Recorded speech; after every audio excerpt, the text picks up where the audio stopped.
This is not just another golf podcast. This is Golf Underground. This is Golf Underground. We just happen to be the third funniest podcast in golf. We interview PGA Tour pros, Hall of Fame athletes, rock stars, business leaders.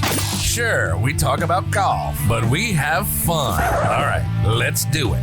Welcome to Golf Underground. Now your hosts, Wardo, Sully, and MLB Hall of Famer George Brett. Thanks for joining the Golf Underground.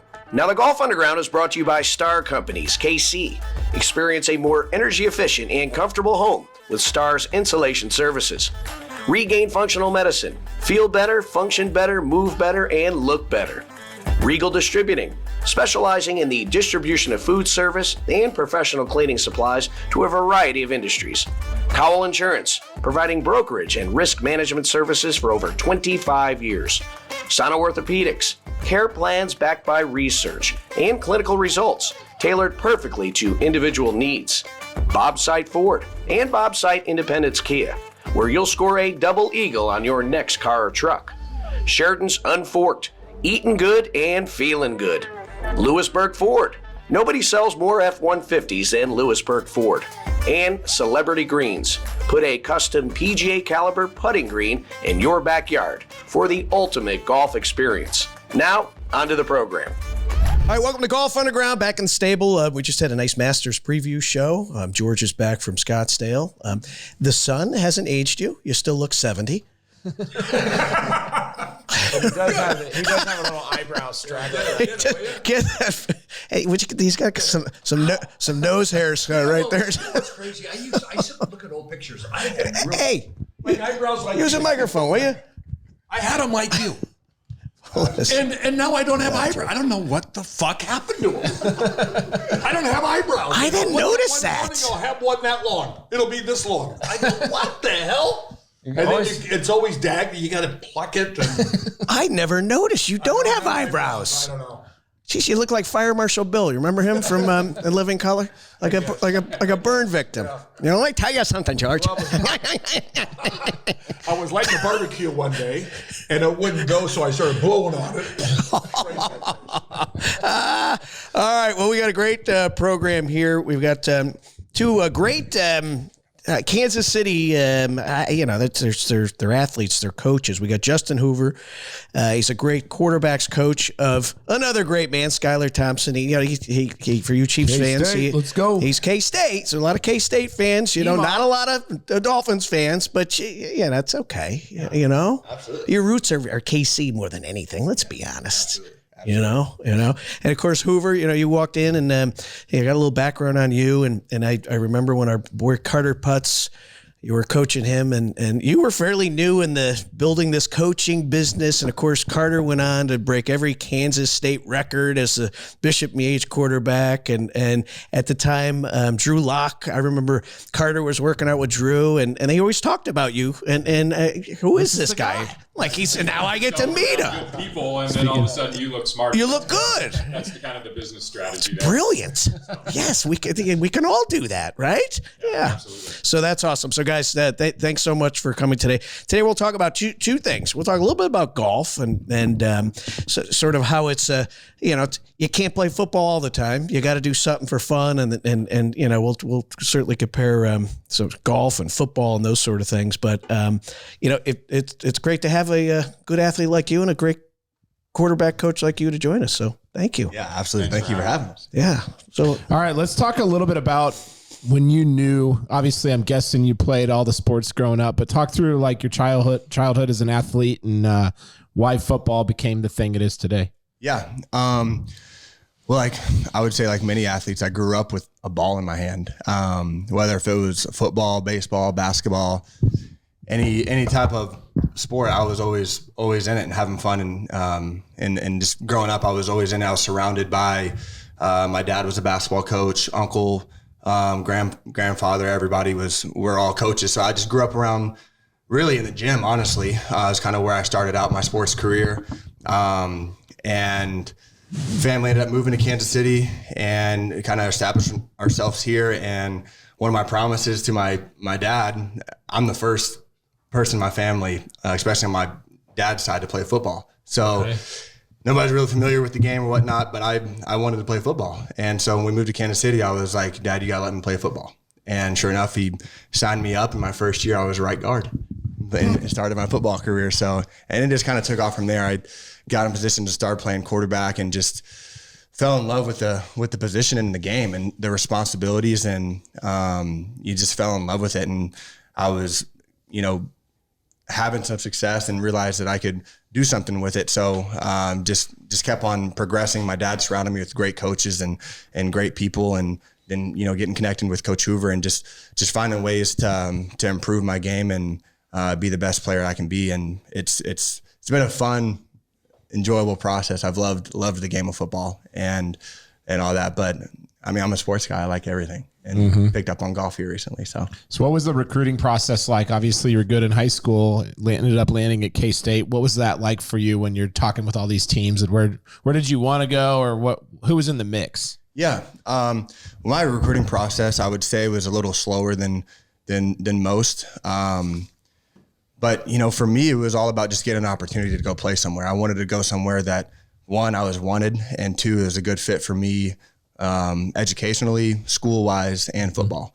And so when we went through the process, my dad and I mean, we drove all across the country, going, visited Wake Forest, visited Oklahoma State, Iowa. I mean, we went everywhere to these one-day camps. My dad, put me in a position to be seen, and at the end of the day, like, I'm so grateful for that, because my dad put me in a position to be successful, and then I was able to go from there and make it work out. So through that process, we fell in love with K-State. At the time, Coach Snyder was there, who's a legend out there, and have had a lot of success, won a Big 12 championship recently in 2012. At the time, I was being recruited 2014. So that was recent at the time, and just knew it was a good fit for me. I really loved the family atmosphere, the town, the football atmosphere. I mean, it's just, they live and die football in Manhattan, Kansas. And that was always the dream of mine, is I wanted to go to a college town, get the full experience, have fun playing ball, and learn and grow as a man and be prepared for life after football. And that program definitely did that for me.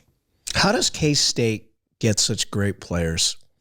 I think a lot of it's from the leadership there. At the time it was Coach Snyder, and now it's Coach Kleiman, but they're guys of high integrity, and they're great people. It always starts from the top and trickles down. And so they really value high character kids in their recruitment process, and they want guys that are going to come in and buy into the program and put the team first in everything they do. And I think that's the family. What we talk about out there is treating everybody like family, doing everything for something bigger than yourself. And that's what's led K-State to having success, and what made me love it so much out there. So hey, just a little add on that. What are those recruiting conversations like? Is it like you see on Michael Orr, and you have all the coaches popping in and they're sitting at the living room table, and like, what is it really? Take us on inside, that a big name coach comes down, sits on the couch, and you're sort of shitting your pants. How are you supposed to act? But they're also selling you. Yeah. Like, what's it like? Yeah. Well,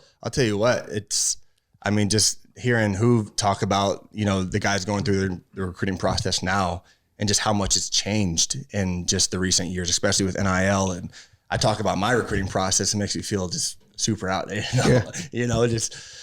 but it was very challenging, honestly, very stressful, because it's hard to tell who's telling the truth, because everybody's telling you what you want to hear. Everybody's telling you you're the best, and it's hard to kind of maneuver through and like see who's really cares and who's really telling you the truth. And for me, how I kind of picked up on that is, the level of, attention to detail that each coach provided to me when they communicated with me, not just the amount that they did, but when they did talk to me, like, what are our conversations like? Are they wanting to know who I'm talking to, or are they truly like interested in getting to know me and, recruiting me? And like, that's the type of stuff that I really paid attention to was, what are we talking about? What is this coach, how is he addressing me? What is he wanting to know? All these types of things. And when I had that, approach, it really made clear to me of like, okay, who's really interested and who's not, you know, and that kind of helped me narrow down to 3 or 4 schools and, you know, ended up being K-State. So Who was in the running besides K-State? So I committed, Oklahoma State, were they in the running? yeah, they never offered me. At the time it was K-State, Wake Forest, Colorado, Utah, and Iowa State. Those were kind of like my top ones. I committed to K-State, I would say pretty early before my senior year. It was like May going into my senior year. Like my recruiting process was kind of slow. So after I committed to K-State is kind of when some bigger schools started coming into the picture and trying to get me to flip. But I stayed put. Were you able to just freewheel it a little bit more when you were playing in the fall of your senior year after committing and just having fun out there and not worrying about if you throw a pick because you're already committed? Absolutely. You know, that was a big reason why I wanted to commit early. Especially, I didn't want to force it, but if it was the right fit, I wanted to do before the season started because I owed that to my teammates. I wanted my team to know that this is all set in stone and I'm all in on this season. We're going to go win a state championship because at Fort Osage, my senior year, we had, I want to say probably 32 seniors. And when I say like 15 of us like played together from 4th grade on, like the relationships I had with those guys, like from the moment we started playing ball in 4th grade, we talked about winning a state championship, something that Fort Osage has never done in football ever. Right. And sophomore, junior year, we both get to semifinals and have heartbreaking losses, you know? So it's like senior year, this is it, you know? So like, I wanted to make sure everybody knew like I was all in and we're going to go do it. And sure enough, it worked out. We won state that year and everything worked out perfectly. So I think if you had to do it all over again, or if he went through the process now, I think of him and I think of Drew Lock as 2 guys that changed the recruiting space for quarterbacks in the future in this area, because it used to kind of truly be flyover country. They'd have a layover in Kansas City and then they'd fly somewhere else to go see a quarterback, you know? And so now it's changed the way recruiting is for some of these kids coming up because of guys like Skylar. If Skylar went through the process again, he'd have 30 offers. It just has changed because, one, the network has gotten bigger because you are creating relationships with guys because they stop through here now. But also, I think something that helped him with his senior year of being able to have it kind of away from, I'm committed, I've got my spot, I'm happy. He also had an opportunity this summer before his senior year to go to kind of the premier quarterback camp in the country, Elite 11. And so for a kid that's being under recruited to go with the guy committed to Bama and the guy committed to Georgia and the guy committed to Texas and go toe to toe with the guy and be like, okay, I can do it. I think he was a better version of himself his senior year, not just because he was committed and could play carefree, but because his confidence went through the roof because he was like, oh, I'm one of these guys, you know? And I think that was big for him. Yeah, that's a great point because that was a turning point for me. And I would say my entire football career, because like I said, I was under recruited, didn't really like, you know, and that was always a chip on my shoulder for me. And so like when I got this opportunity to go toe to toe with these guys and, you know, like I walked away, I came home that day, like you asked my dad, I was like, Dad, I can do this. Like I can compete with anybody. I can go all the way to and do this. And never looked back from there. Like that was a huge turning point for me. Like I can hang with the best of the best. So I think that is part of the selling point now to college coaches, kind of talking about these guys laying the groundwork, is because now I'm like, remember when I told you about Skylar Thompson? Remember when I told you about Drew Lock? Remember when I told you about Graham Mertz or whoever it might be? And now it's like, I'm not going to call, I'm not going to tell you unless we truly believe it. And he was one of those guys that was able to kind of set the table for the next group to come through. Because after that, they're like, yeah, we wish we would have had him. Right. Well, and we go through it on our side on the coaching of these high school golfers is you get the kid that asks you to make a call for him. And it's like the kid isn't doing the things or the steps. And so it's really hard for you to make that call because then the coach is going to remember if it fizzles or doesn't work out or the kid, you know, quits playing golf after 2 years of college golf. And so I think it's the same It's the same process we go through. I tell kids all the time, I'm like, if West Texas A&M is not recruiting you, I cannot call Steve Sarkisian, even if I have him in my phone book, right? Like I can't call Texas if West Texas A&M is not recruiting you. Correct. And so we have to be smart about the phone calls that we take, or the phone calls that we make, right? Because they'll stop calling at some point if you're not fair about it. Well, and you said your dad put you in a good position, right? And it's certainly a bit about eyeballs, and the confidence that came when you're surrounding yourself with others. And this applies to everything, right? Yeah. So I work with companies, and we teach their salespeople how to sell. Well, if you want to be great at anything, you go hang out with the people who sell a lot of shit. Yeah. Let's not overcomplicate this, right? Yeah, right? And then you realize, geez, they're not doing anything I can't do. And then and then your attitude changes. And so certainly you're a technician as it relates. Even before we went on air, you were talking about stepping but there's the mental side of being a quarterback, the leadership, and there's not just one posture or attitude. There are some who are fiery. Right, a Josh Allen might be a little bit different than a Patrick Mahomes. Or how do you work on the mental side as well as the technical side? I think the first thing is trying to figure out, like, understand the human being before you understand the athlete.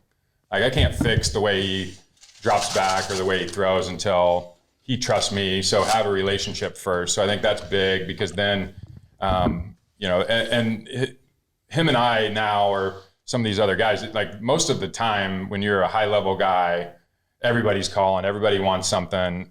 And then when things go bad, nobody's calling. Mm-hmm. And so what I always try to make sure of is you throw 5 picks in a game, I'm still going to be the guy that calls. Right. And so I think you get to know the person first and you make that connection. And then I think after that, then it becomes just as much. The physical piece is important. Obviously you got to be able to convert on third down. So you got to be able to help them. But the reality to me is, like, once we figure out, you almost become a sports psychologist. Mm-hmm. You almost have to go in and say, okay, let's set some goals. Let's think about where priorities are and make sure that the priorities match up with the goals, right? And then I think everybody talks about process, right? And he has a great process. But the only reason he has a great process is because he actually executes. Like, we can write it all down. We can have all these things. But the reality of it is like, can you go execute the plan? Right. And that's what he's always been able to do.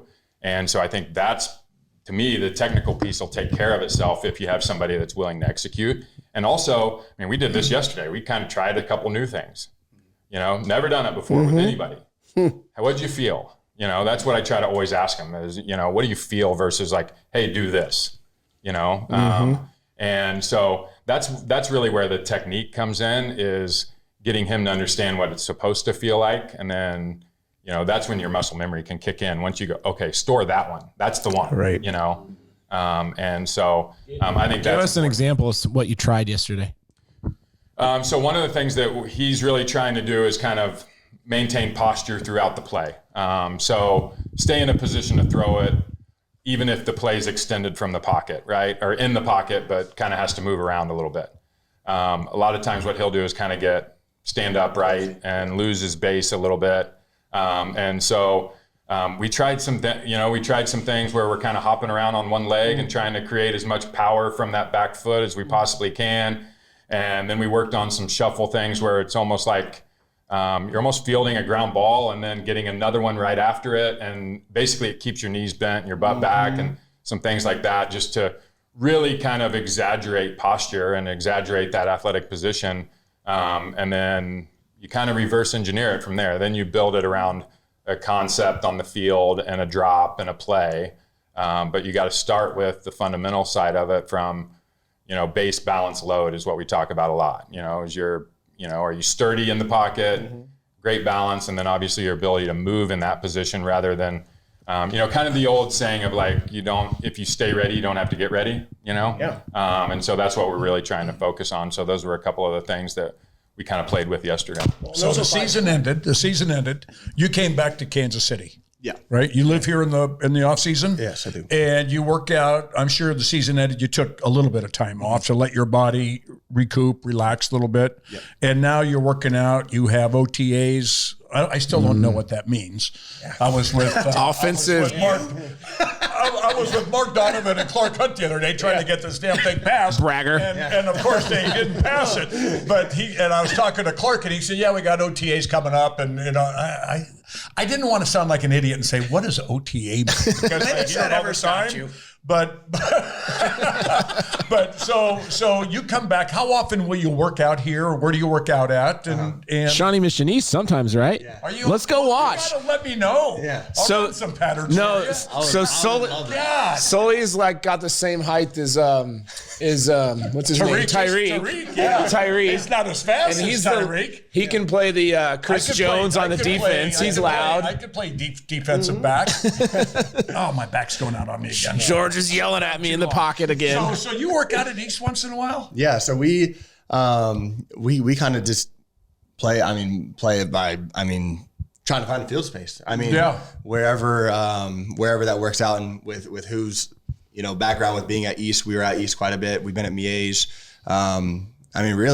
You give us a line in the field, we're good to go. Yeah. And how often you do it? I would say like this time of year, we try to shoot for 2 times a week. Yeah. 3 times tops. But, it's more so like, especially this point in my career, it's more like the quality over quantity, know, and like every time we're together, it's like, even if it's just an hour, like for this hour, like let's really dive into it and just, even if we're just standing 10 yards apart and just doing the base fundamentals of stuff, like I'm going to focus on every little detail of that part and just try to get the most out of it, because at this point in my career, it's like, I'm not trying to reinvent the wheel. I'm just trying to fine tune things and trying to gain an edge. And if that's, like gaining 2 degrees in my, flexibility and mobility, that's going to help the trajectory of the ball. At this point in my career, like if we can gain an advantage in that way, like that's a win, so we're just trying to find little bits and pieces through the time that we're together to make your layups, make your free throws. Yeah. Mm-hmm. Right.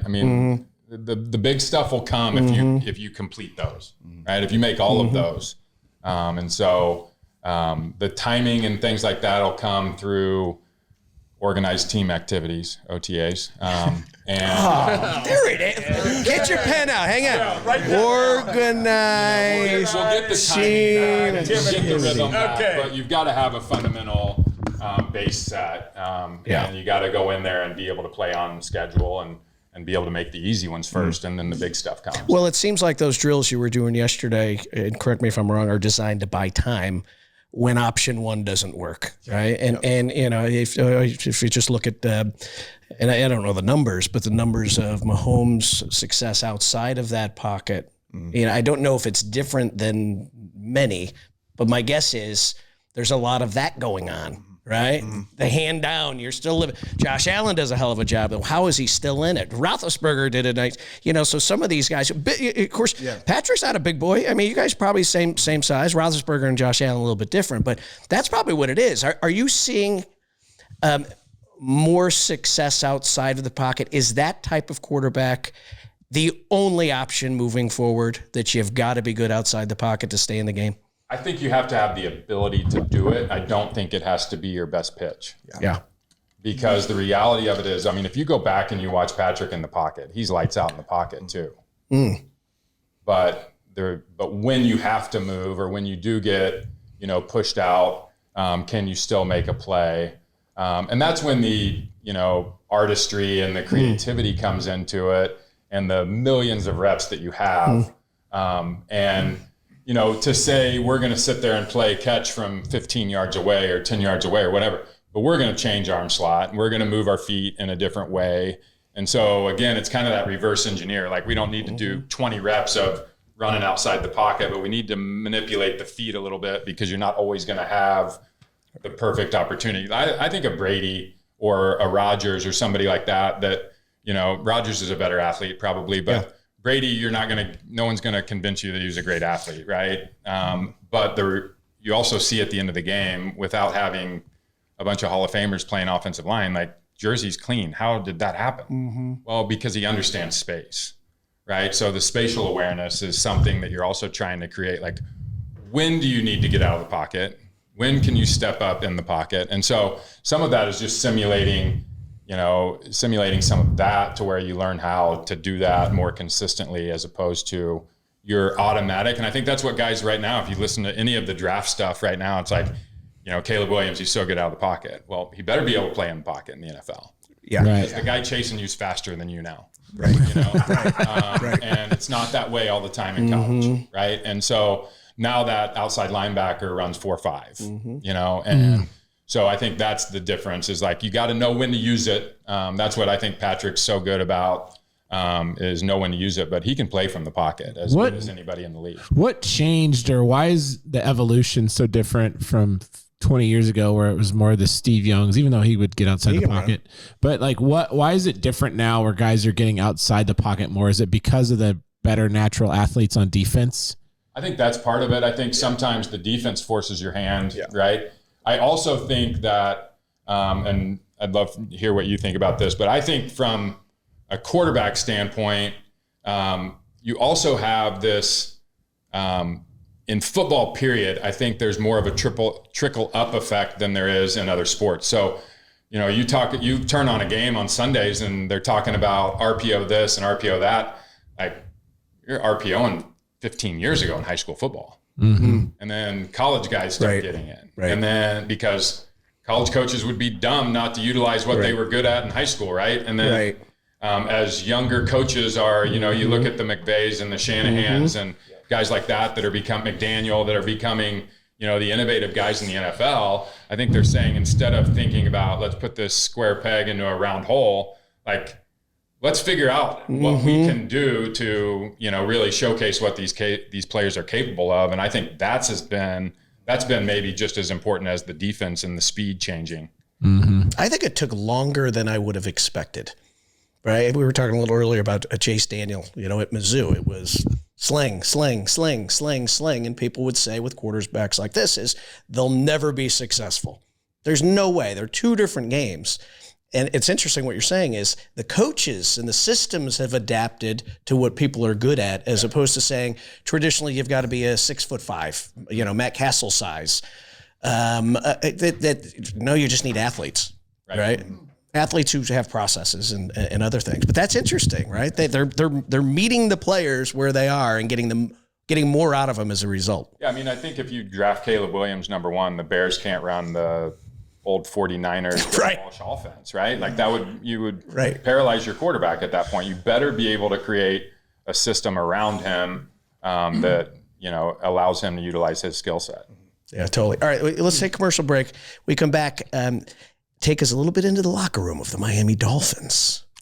All right, and here in Chiefs Kingdom, we're here in Chiefs. Yes. I mean, come on, they're one of the best teams right now. If it wasn't minus 32 degrees, we might have been shitting our pants a little bit more. But but we knew. I want to know how your body felt sitting on that sideline. I thought about that this week when they were talking about the Chiefs Stadium, and if they would have just said put a dome on it and all this, I'm like, ooh, be careful. Do we really want a dome? Do we want everybody come in here during the playoffs? No, because the Dolphins are going to be coming through for many years. Hey, we're with Skylar Thompson and his coach, Justin Hoover, longtime quarterback coach, creating champions here in Kansas City. And what is the Golf Underground about? Golf. Creating champions. Come on back. Guys, as the male body ages, testosterone levels steadily decline, and your bodies become increasingly unable to produce healthy levels of the primary male hormone testosterone. At Regain Functional Medicine, we can help you regain your quality of life with testosterone replacement therapy. TRT improves brain function, sleep cycles, heart health, performance, and overall body composition so you can feel better, function better, move better, and look better. Visit us today at ifeelmuchbetter.com. Regain Functional Medicine, with locations in Lawrence and Leawood. Regain is better. Hey, Brian Sullivan here, and I've got a tip for you. You've got to head to Unforked. It's an amazing restaurant. What I like about these guys is they promise to buy and support seasonal, local ingredients first. And I love the fact that they source from smaller, family, GAP certified, or organic farms, prime going regions, artisan producers. All I'm getting at is, if you like fresh stuff, Unforked is the place to be. And like they say it, fork or no fork, you can be sure you're getting the highest quality, socially responsible ingredients possible. And not to mention, it's delicious. So whether you're out south or downtown, stop by Unforked for a delicious and healthy meal. Sheridan's Unforked. Honest, clean food. Cowell Insurance Services is your leading program administrator for workers' compensation. They're dedicated to meeting the unique challenges of the insurance industry and assisting employers in reducing their costs. CIS has provided insurance, claim, and loss control services to various industries, including trucking, construction, retail convenience stores, and healthcare, as well as public entities for over 30 years. They work with both retail agents and industry clients, or a combination of the two. If you're tired of fighting the rising costs of premiums and claims, give Cowell Insurance Services a call. Their dedicated staff is ready to find you the best insurance option at the most competitive price. They can help to define or enhance your safety program in order to move you in the right direction in reducing your claim and premium costs. Contact Cowell Insurance Services today, 816-214-4070. Hey, welcome back. Golf Underground. We got George back from Arizona, Wardo. Golf season, and George is excited right now because we're with Skylar Thompson. I played quarterback in high school. Half the season, my senior year, I threw a bunch of interceptions. At halftime, halfway through the year, he said, "Okay, you're the slot back now. Frank, you're the quarterback." So I took my demotion very good. But we used to call plays. We had different formations, and every back had a number. So a typical play would be, let's say, a 222 dive. That was the play. Nowadays, you hear Mahomes and Andy Reid and all these guys, corn dog left, Taylor Swift right, and sand wedge, lob wedge over the flag. What the hell does that mean? Go ahead and give me a play. Yeah. A Miami Dolphin play. Yeah. So it would be gun, north right clamp, south, fox, H top, past 38 top, Gumby, XP sweat.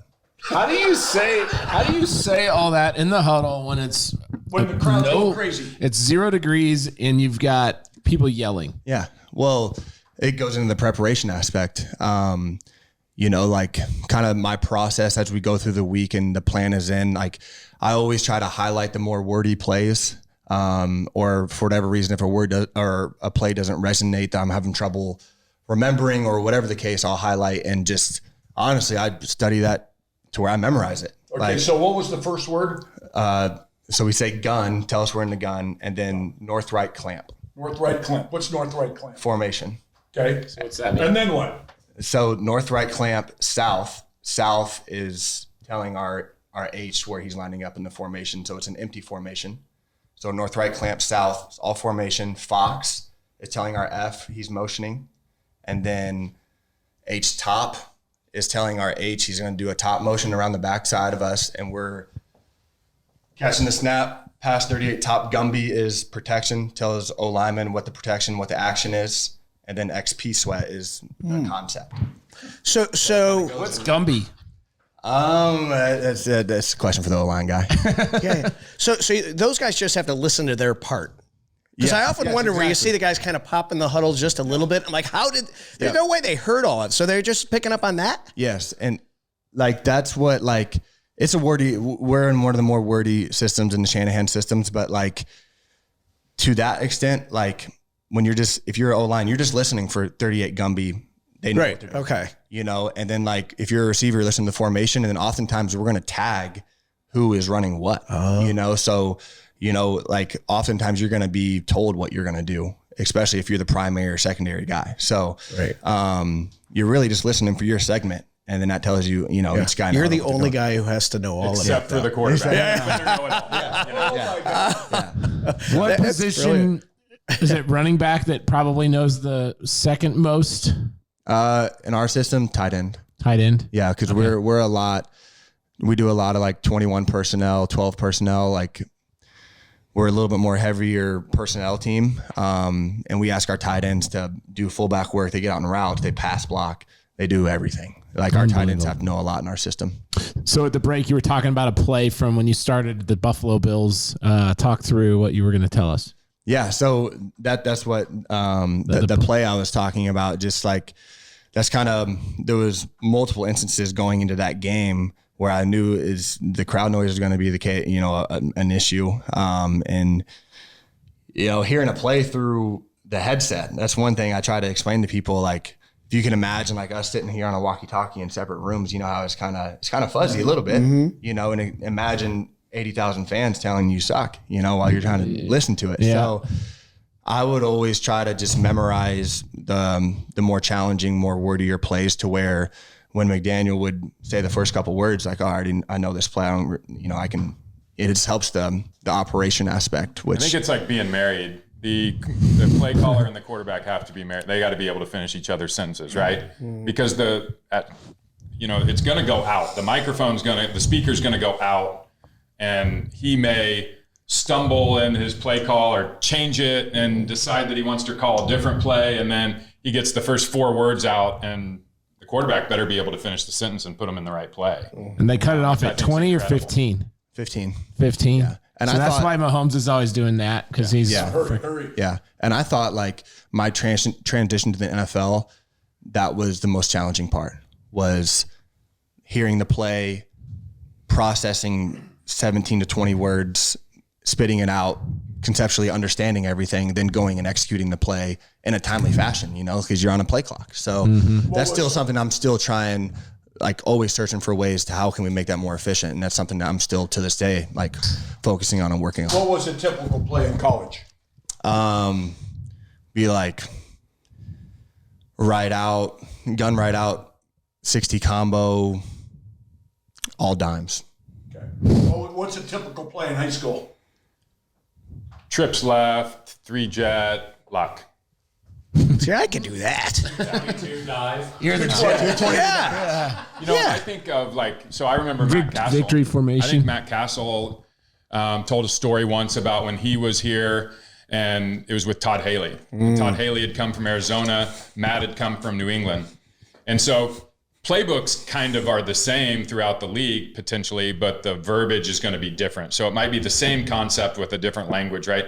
And he said that Todd Haley would get flustered, and I know we're all shocked by that. He'd get flustered when he's calling a play, and he would revert back and call it in Arizona terms. Oh, boy. And so Matt would revert back to New England to be able to translate. So think Spanish to German to English to the huddle, all to get, to avoid a delay a game. And I think that's incredible to think of, like, you're not only trying to master what's right in front of your face, but you got to be able to recall. And then you also have to be able to sometimes to interpret what's being said or what they're asking for. Well, yeah, and he had to sometimes. Well, he was not allowed to overrule a play.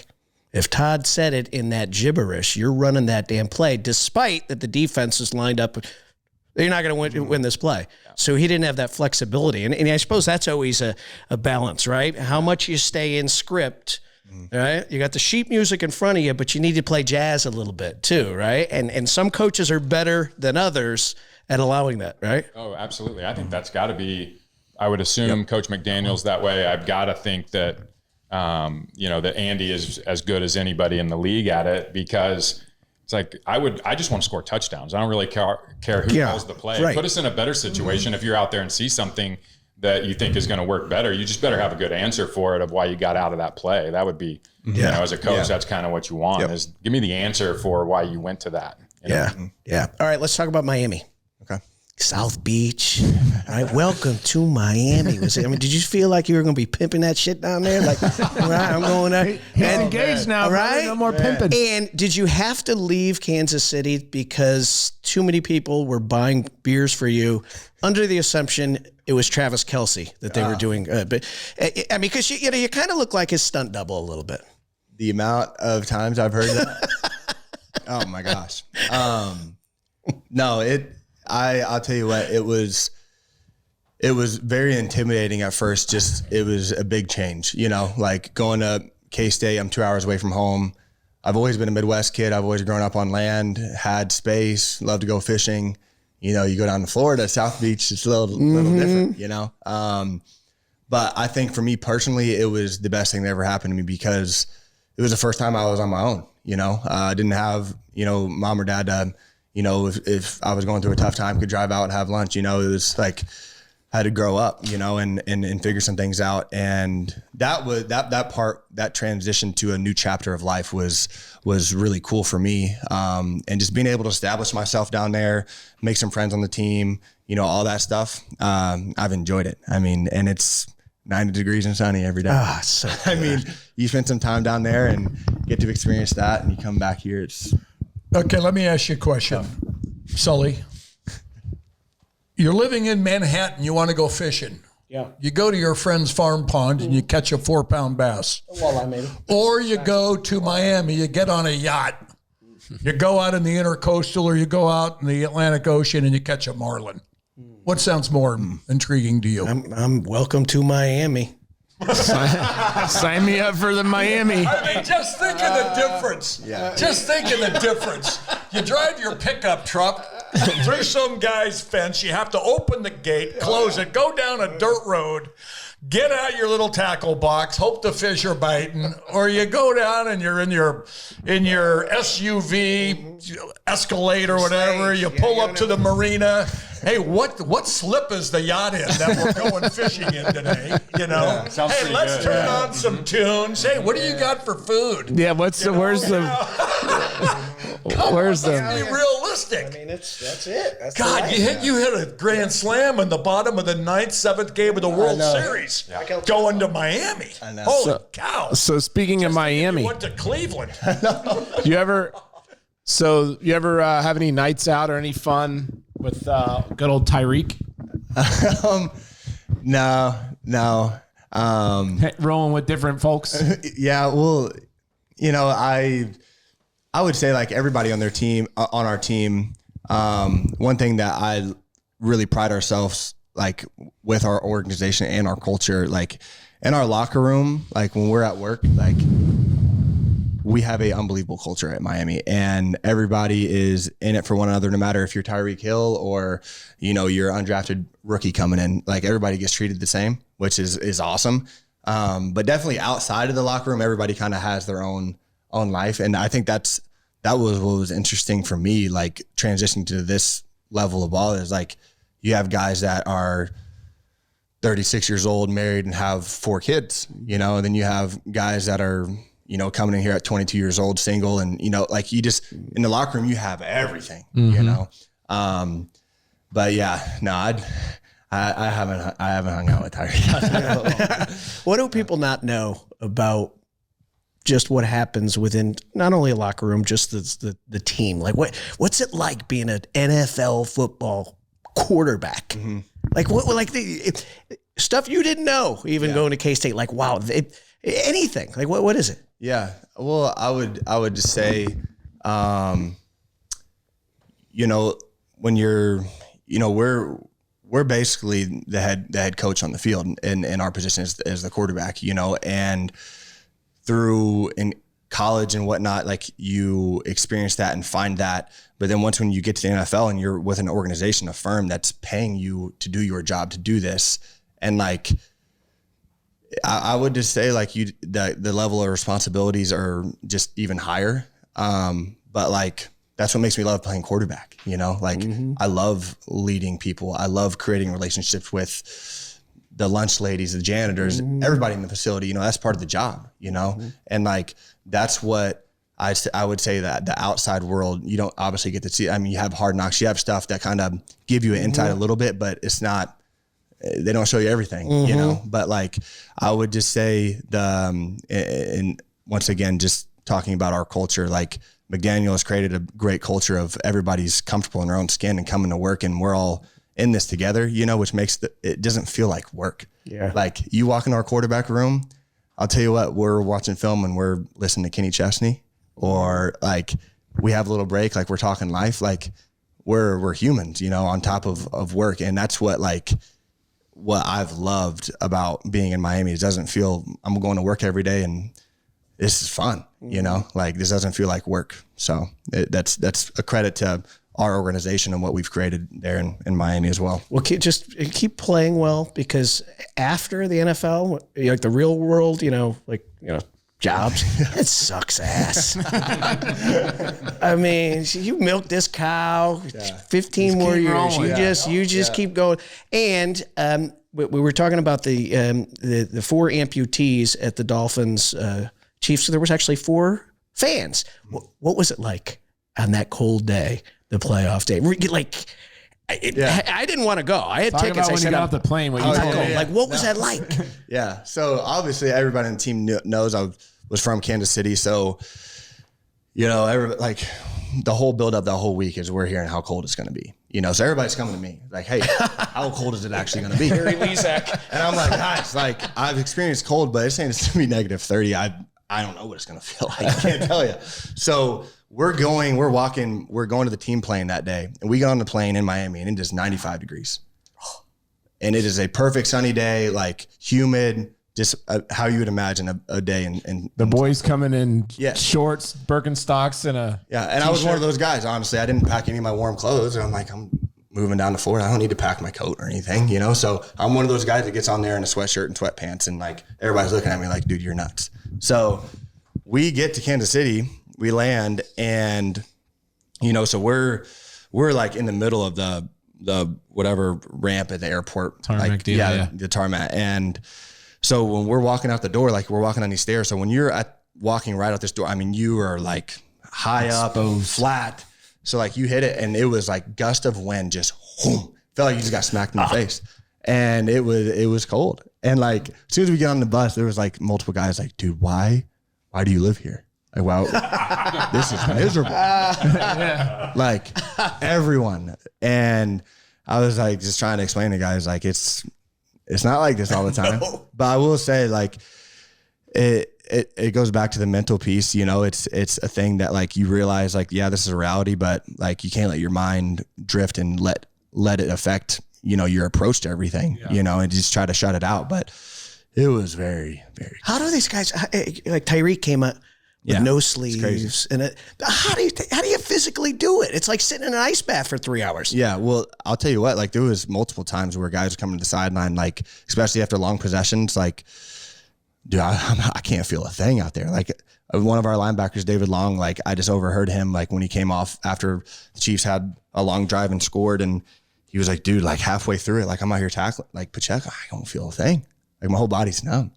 Like it's insane. It's just like when you like hear that, it's just like this doesn't sound okay, But it was a fun. I mean, it was a true football game. And for me, coming back to Kansas City is my first time being back home.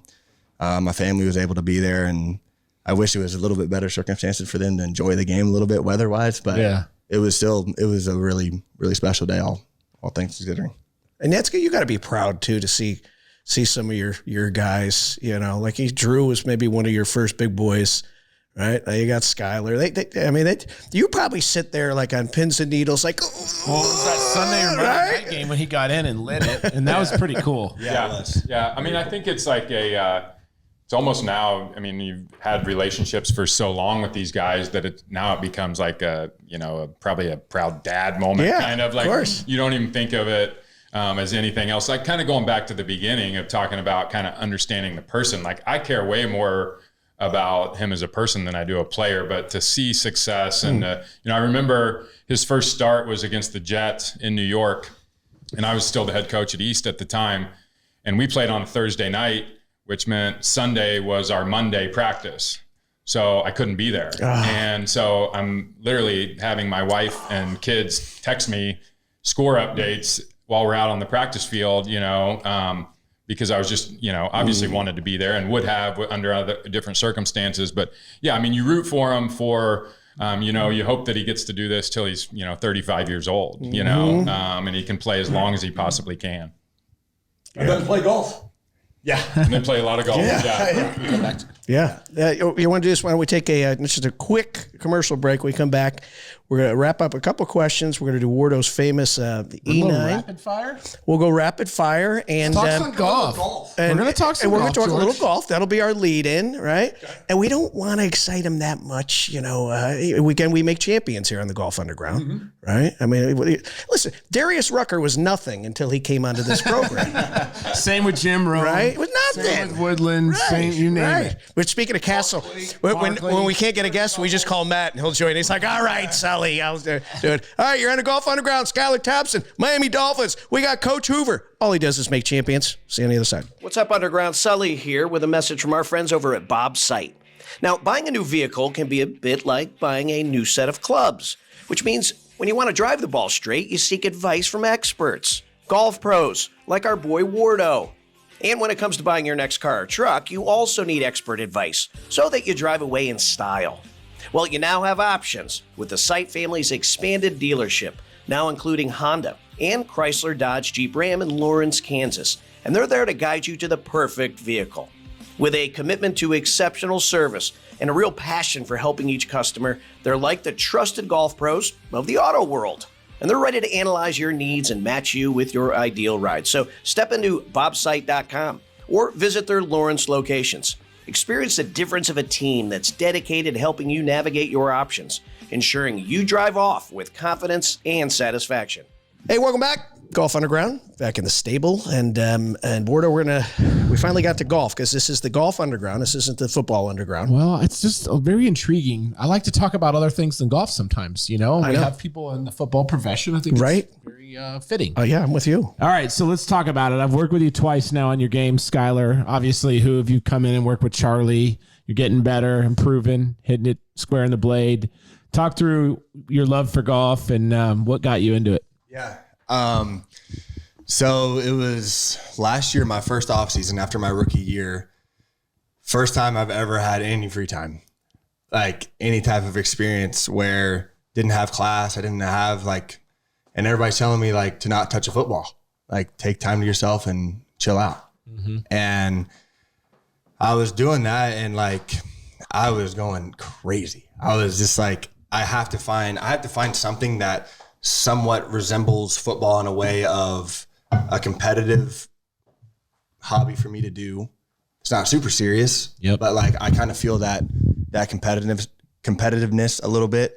And I had a couple teammates hey, you should get some clubs and just pick up and kind of see if you like it. And so I did that. And I just quickly realized just how much the game golf, carries over to my position of we always talk about one play at a time, one throw at a time. You have a bad throw, you got to be able to flush it and get ready for the next play. Mm-hmm. I quickly realized with golf, there's a lot of bad swings there at first, but that's something that me personally with football, I struggle with sometimes is letting go of a bad play. Mm-hmm. And as I was playing, there's a lot of stuff that correlates over to my position that I'm kind of getting reps at here, and I'm enjoying this and I'm disconnected from the world. When I'm out there playing, not on my phone. I'm with good company most of the time with my friends or teammates or coaches or, whoever, all the commodities that have came with the game, I've just fell in love with and have really enjoyed playing it. So, yeah, I think it's just been fun to watch you grow up with your technique, and obviously we've worked a couple times, but what is your biggest hurdle? Well, we're getting to it. What's your biggest hurdle? What's been your biggest hurdle with the technique and the swing of the game? Yeah, I think one, you pick up a club and I'm an athlete, I can do it. Just most of the time, my whole life, I've been able to pick up a basketball and be pretty good at it or whatever. And so you kind of have that mindset going into it, and then you quickly realize there's a ton of technique that goes into it, and you can't just pick up I played baseball, I know how to swing, I can just, figure it out. Well, you quickly realize there's a lot that goes into it. And I think that's what's been really fun for me, working with you and seeing how I swing left-handed, which is very odd because I'm a right-handed thrower. So I kind of have some different, I'm a rotational athlete, but when I swing a club, I'm rotating differently opposite than what I do for a living, So it's a little different, but it's been, what I've enjoyed the most is what we were kind of talking about before we started here was just you explaining, a correction of like feeling something, or the rotation here or more extension through the swing. Mm-hmm. Like there's so much pushing off the trail foot. Yeah. It's like so much like, dang, like this is stuff that Hoof says, to me when I'm throwing, it's like, that's been what's been really cool. Like as I've gotten into it more with you and learning more about the game. And one thing that's cool to hear from your side is the way in which you guys train, whether it's in season or off season, is like,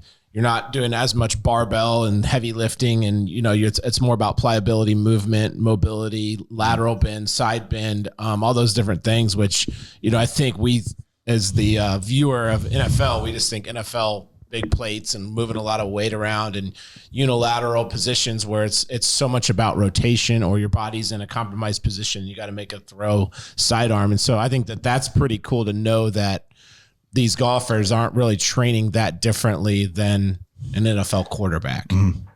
Obviously, it could be different for alignment or whatnot. And I think it's like the physical part of it for sure is very similar in the movements. There's no doubt about it. I think, but I think that there's other things that really make the quarterback love golf too. And I always think of it like in between plays, right?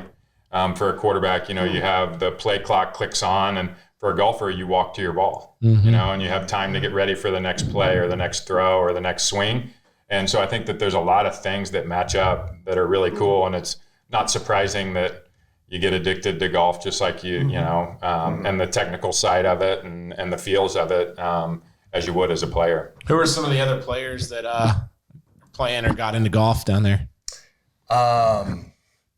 So our quarterback room plays a lot. Me, Tua, Mike, our kicker, Jason Sanders. That's kind of like our group that I played with quite a bit down there. And they're all pretty good. Solid. So you're trying to catch him is what you're saying? Oh yeah. No, I was definitely the weak link last year, and you're narrowing the gap. I'm trying. I was like, this is one of those things, like I want to be good. Like I'm going to do something, I'm going to be good at it. Yeah. And I kind of had a little bit of a natural swing, but it was like, I just never knew where the ball was going sometimes. Yeah. And so, they've heckled me a little bit this offseason, asked if I've been working on a little bit. So I'm sure we're going to figure out during OTA's offseason team activities. That's what, we're going to figure that out a little bit. Organized team activities. Yeah. So what was your gift? You got a gift from Tua in the quarterback room. What was your gift? Yeah, he got us all the quarterback room a golf simulator. So wow, damn. Yeah, I mean, talk about great teammate. Yeah, so where's that simulator at now? I got to find some space for it. Yeah, Kevin needs a new one. Why don't you? I'll tell you what. You put it down here, you get free lessons. Yeah. We got no room, George. Wow. Yeah. Can he hit it? Oh yeah.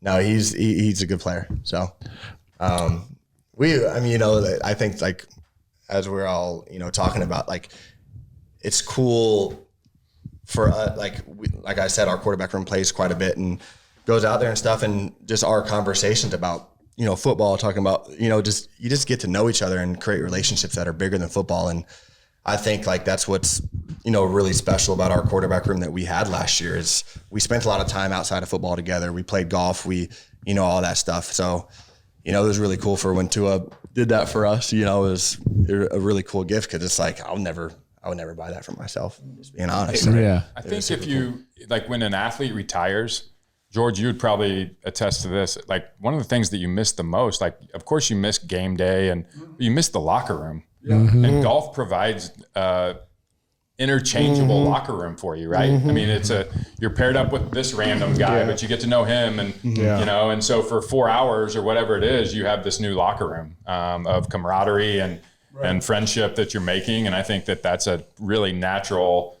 thing for athletes after they finish playing that they want to have.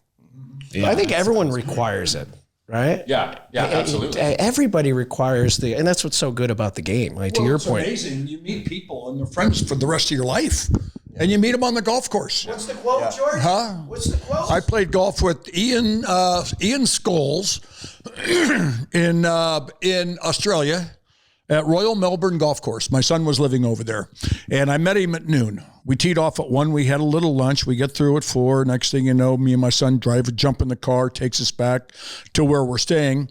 And I wrote, I called Ian and I said, hey, we were strangers at noon and friends for life at 5.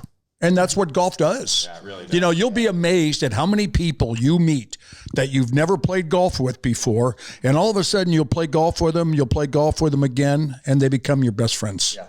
I never knew this knucklehead until I played golf with him. And I married him. I married him. He screwed up more in the marriage than he does on the golf course. I don't know who's marrying you, but I'm free. Hey, I was your first heterosexual marriage. Yeah. My first one was a gay couple, and I've done 3 since then, and I got one in the books. He was supposed to get married, Darren Blake, during COVID, and I think he told his wife, his lovely girlfriend, Alexa, he said, honey, I don't know when we're going to get married. Why don't you pick the date, and I'll pick the year? Because they're still not married, and I was supposed to marry him at Silverleaf Country Club during COVID. And they're still not married. Well, it was because George's final comment, Wardo's officially married now because George, he ordained him or whatever. And he said, by the powers invested in me by get ordained as a minister. Lifeministry.com. Lifeministry.com. I now pronounce you man and wife. I'm like, is it official? Really? Is it official? So we're literally in this back room. It's like literally half the size of this, getting ready to go out. And George and somebody like brings this tequila back, and George and I are the only ones in there. And he goes, "All right, let's take it." So we take this shot, and he goes, "Let's go get him, partner!" Like it was a game. It's perfect. Let's go get him. Yeah. Well, and we did a show that morning with Woodland and all the guys, and George was more nervous about that event than he said than playing in Yankee Stadium. And that's the other thing about golf, right? Yeah. And you've said this forever. You're more nervous over a club championship 5-foot putt than you were in Yankee Stadium because that's your spot. You're used to being a quarterback. You've been drilled, practiced, drilled, and rehearsed. You're in your element. Right? You're in your element.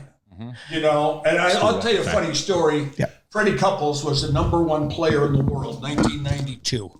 And we're playing against the Chicago White Sox, and he's playing in a tournament there. And I played a lot of golf with Fred growing up, or when I lived out in California. And they did a little promotion before the game to promote the PGA Tour playing in Chicago. So they had put a flag out by center field, and these guys were behind home plate. And it was Fred and somebody else. They got a player from the White Sox and a player from the Royals to go out there and hit a shot. Now, obviously, he doesn't have his clubs or whatever, but, you put any club in somebody's hand, they're going to, if you're the best player in the world. Fred came in last. And we went out that night afterwards, and I said, Fred, what the hell happened? He said, I've never been so nervous in all my life. There's guys walking around. It's 5 minutes before the game starts, and guys are going, get your beer here, popcorn, hot dogs. Everybody's screaming. He's used to playing. Yeah, he's used to playing in very serene circumstances. Nobody's saying a word. Not a 3-deck stadium all the way around, And he was just out of his element. Yeah. Oh, I'm out of my element when they put up yellow ropes on a golf course, I can't play a lick. I can't play. But you get me over at Mission Hills, shoot, I beat Harry's ass every time we play, and he plays on the Corn Ferry. That's Charlie. Or Charlie. No, I beat Harry. I can't beat Charlie. I beat Harry. All right, you want to do a little rapid fire? Let's do it. All right. Your favorite golf course in the world that you've played so far? That I've played, Grand Oaks. Okay. The golf course you want to get on you've never played? I mean, I gotta say Pebble Beach, right? Yeah, Pebble or Augusta, I'd say. Yeah. Yeah, I think Pebble would be cool. Just, I think the water, I don't know. I think that'd be the scene. Yeah, just not the wind, but. All right, the most famous person in your phone. We asked George this earlier. Other than George Brett. Tyreek. Peyton Manning, maybe. Nice. Peyton Manning. The most nervous you've ever been on the football field. Most nervous. Whew. I would say, wow, I've never been asked that before. Most nervous. You're like Barbara Walters right I would now. say probably like when I say nerves, I like to say like butterflies, like that butterfly feeling in your stomach. Yep. And that playoff game versus Buffalo when, it was a big moment for me. I was, a 7th round draft pick, and kind of in a position here, I'm starting a wild card game, And it was like, for me, this is a dream come true. I've worked 20 years for my life for this, and, but you're so caught up in the preparation and everything. So like, I didn't really ever have time to even realize what was going on. And like, I just vividly remember taking the field for that first possession and seeing like the 4K camera, you see those high quality cameras are following the quarterback. And like, I kind of just like see it and I'm like stepping in the huddle. I'm like, here we go. How did you do that day? No, I played well. I could have played better. Had a chance to win that day. But it was What definitely. was the final score? 30. We lost by 2 points. We lost by 3 points. Lost by 3. So 34-31, I think. Wow. So you led them to 31 points. Yeah. Good. I will say. Name's Joel Damon. Well, we had our defense played phenomenal. We had some big time How did your defense turnovers. play good, giving up 34 points? Coach, is that good? Josh Allen. That day. That offense that day. Well, and I had a couple of turnovers that stumped us a little bit, but it was like I told all coaches in Miami, everybody knows this. Like, second play of the game, I'm under center running a play action pass, throw it to Jalen Waddle. We don't complete it. I will never forget. I remember going up under center and like I couldn't feel a thing in my body. Like the throw, I couldn't tell you if it went 70 yards or if it went 10. Like it was like I couldn't feel it. Like it was the most like unreal feeling I've ever experienced. What happened? Why? I think it's just the moment and everything, and just like Was the play after Waddle dropped it? Or was the play? Yeah, was the play we that didn't complete it. Like it got deflected a little bit, but like it was second play of the game, so like you're trying to get into a rhythm a little bit, try to find it. But it was pretty crazy. I'm sure everyone's had it. I'm sure everybody's had that moment. Yeah. Oh, yeah. Right? All right, I got 2 more for you. Your favorite pre-round meal. Pre-round meal? Pre-game meal, not pre-round. Is this in football or golf? Football. Pre-game meal. I'm not a superstitious guy. Kind of just go with whatever. I see whatever looks good, I'm going to eat it. But like I love sweets. So like it's kind of a game day thing for me. Like whether if it's like Sour Patch Kids or like Skittles, something like that.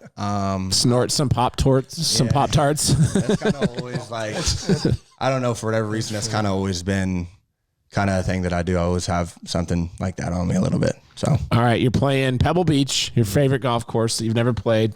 George is caddying. Who's your dream foursome? Ooh. All right, Michael Jordan. So it's me and George and 2 others. No, George is caddying. So I got 3 guys. Yeah. Because we knew you wouldn't pick George, so we thought we'd get him in the group somehow. Yeah. I'm going. Yeah. I'm going Michael Jordan, Tiger Woods, and John Daly. Sweet. Wow. How much you playing for? Well, if you're playing with, like to play for a lot of money, what are you going to play him for? If you're playing with MJ, George's money, not yours. yeah, Sponsored by. He's got a lot of it. Hey, you want to play with us? We play $5,000 automatic 2-downs. What are you going to say?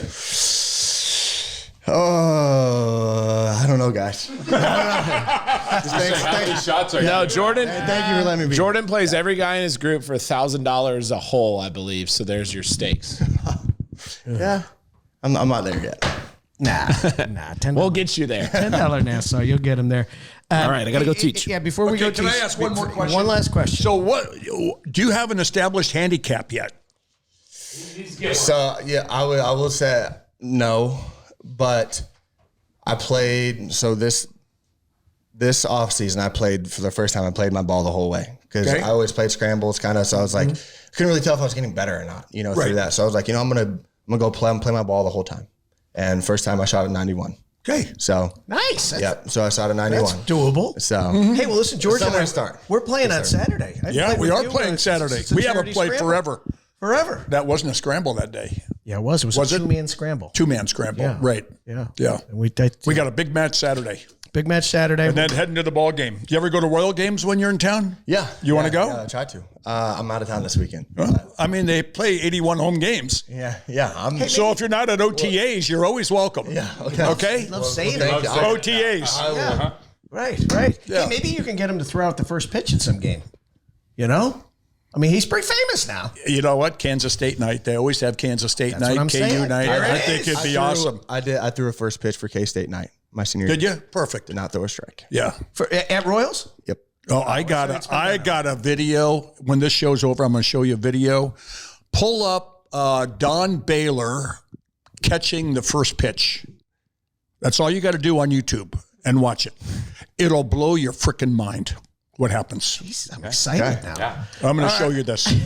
We'll wrap it up. Skylar, have a great season. Absolutely. Right? And Yeah. we got some time here to work on the golf game, but we always root for the hometown guys. Always. Right? Like you said, Coach, the human's more important than even the team. And as Kansas City fans, so we'll be pulling for you, bro. Well, I appreciate it. Yeah, and Coach, thank you just keep making those champions. Yeah. Right? That's the goal. That's the goal. I mean, if we're going to remain like the entertainment / sports capital of the world here in Kansas City, which we are now, you're a big cog in that wheel.